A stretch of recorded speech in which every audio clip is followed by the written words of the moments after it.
Hope everyone's well. I want to give you a quick update of what's happening in the fish room here.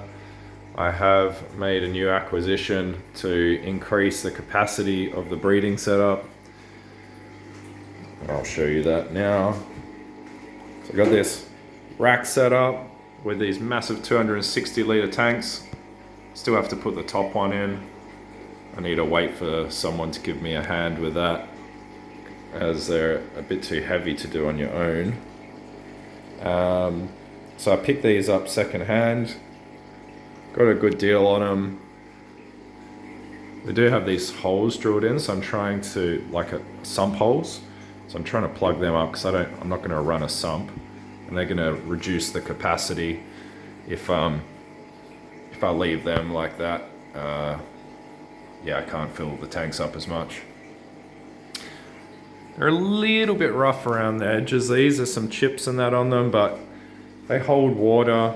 Well, the guy said they hold water. I've still to fill them up and test it.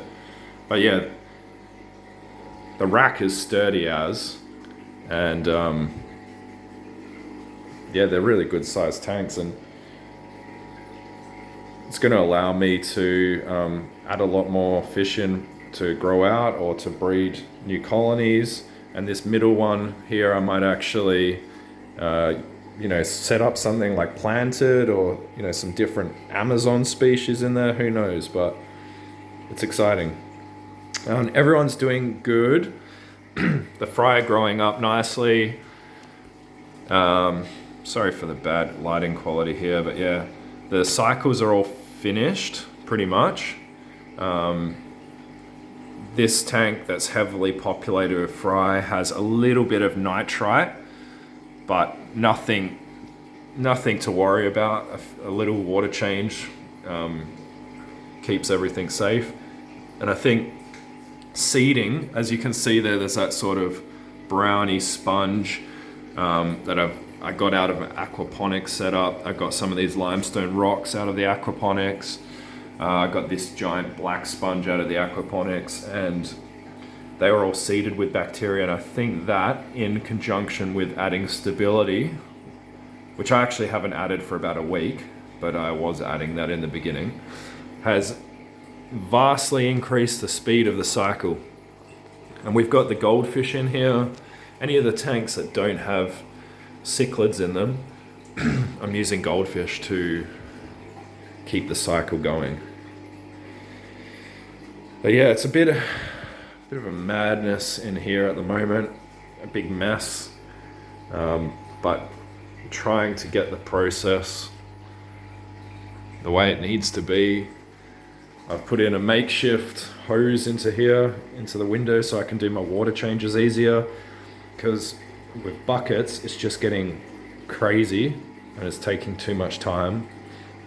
Obviously this room doesn't have any drainage on the floor, so what I'm doing now is using a power head pump with this hose, and we can just drain the tanks like that and drain it straight outside into the garden and supply the garden with some good quality water and get that water out as quick as possible. And I'm still trying to figure out how I'm gonna put water back into the tanks. I think I'm gonna have to use a hose into like a 60 litre tub or something like this, then top up with a bucket of hot water, put the conditioner in, and then use that power head again to pump that water back into the tanks. I think that's the way I'm gonna do it. But yeah, this is all a learning experience and getting pretty full on. As you know, these African cichlids, they just breed like crazy, and my display tank is super healthy, and so they're just going nuts.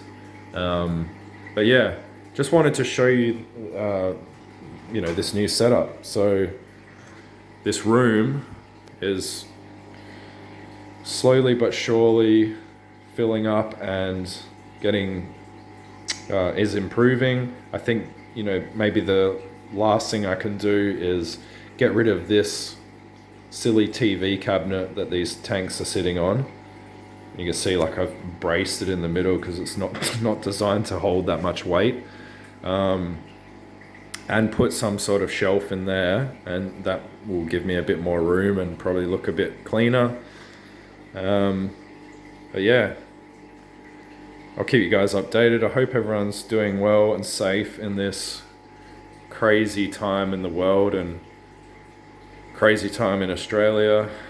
And yeah, hope you guys are enjoying your fish hobby, and that's giving you some peace and happiness. Anyway, guys, I'll keep you updated as we get these tanks going.